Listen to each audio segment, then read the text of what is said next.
So hi. I thought I'd just do a little video talking about last night when I met J.K. Rowling.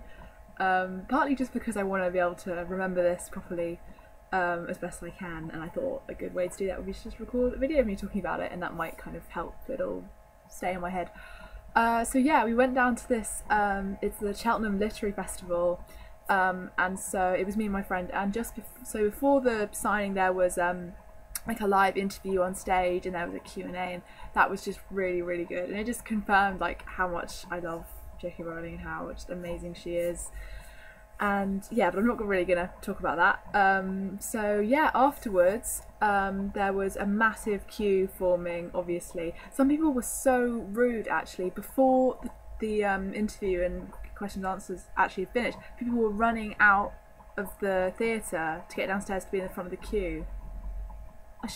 I couldn't believe people were doing that. Like, people were actually missing the talk just so they could be in the front of the queue. I thought, oh god, I just can't believe people were doing that. Apparently some other people had actually not even bought tickets, but not even been to the talk. They'd literally just waited outside to be at the front of the queue for the signing. So I hope that when Jo signed the books, people in front of the queue, she was judging them. I hope she was judging them because I was judging them.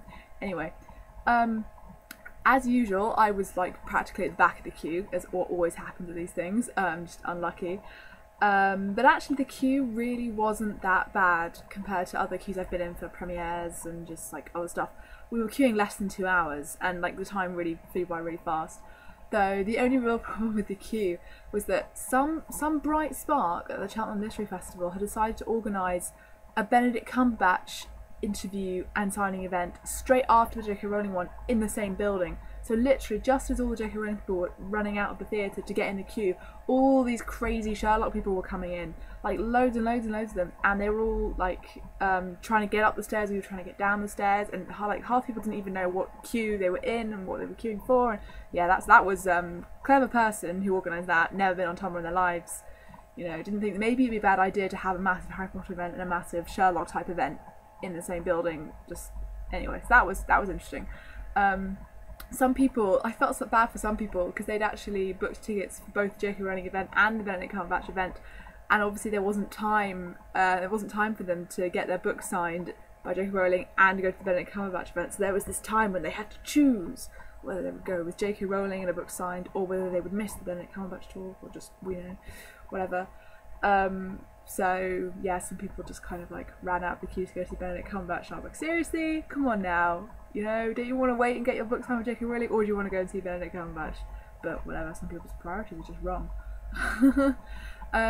So yeah, we eventually got into this big room upstairs where she was signing at one end. There, the queue kind of snaked around the whole room, and it was just so weird seeing her like that close. I mean, we got a glimpse of her as we were coming in, and just so weird seeing her that close, because like it's just so strange seeing someone in real life who you've looked at so many pictures of and seen so many like videos, and it's the craziest thing to actually see them in real life and kind of find out that they're a real person. It's just the weirdest thing.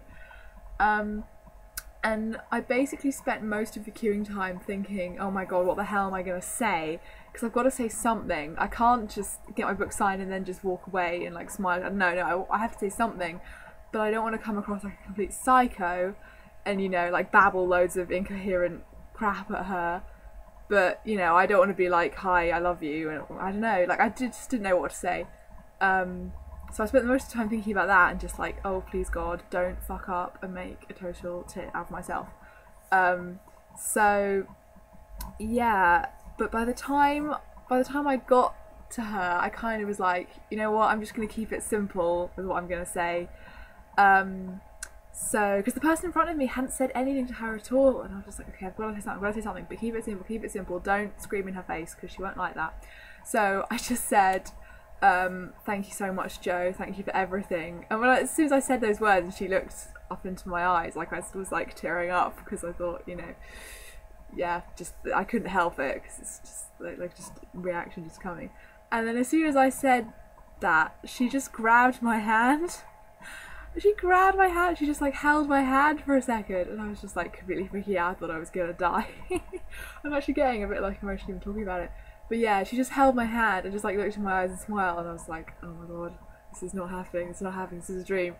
And I just kind of smiled and I was like, oh, tears coming. And as soon as I picked up my book and turned away, I just like broke down completely. It was just like crying. And thankfully I'd seen other people from where I was queuing, I'd seen other people walking away from the table crying as well, so it wasn't just me who was crying, so it was okay. But it was just like the craziest thing ever, and it was just so amazing, and I still can't quite believe it happened. And she held my hand, like she actually held my hand, she touched me. It was amazing. Like I had genius on this hand. But I have washed it because that would be weird not to wash it. Yeah, so it was really, really crazy. And yeah, and I have the book to prove it that it wasn't a dream, because it almost you know, if waking up today I could have been like, oh, you know, it never happened, but I have the book, I have it to prove that it did happen. So yeah, I'm just so glad that it was worth going there, because it was quite a long car journey and it was a bit chaotic and stuff. I'm just so glad it was worth it, because I was genuinely really worried that it wouldn't go well, because, you know, I've been thinking about meeting J.K. Rowling for years. I literally had dreams about meeting J.K. Rowling several times, and I'm just so happy that I didn't make a tit of myself, and it was really, really amazing. And she held my hand, so yeah, that's pretty much it. That's all I'm gonna say. Okay. So yeah, bye.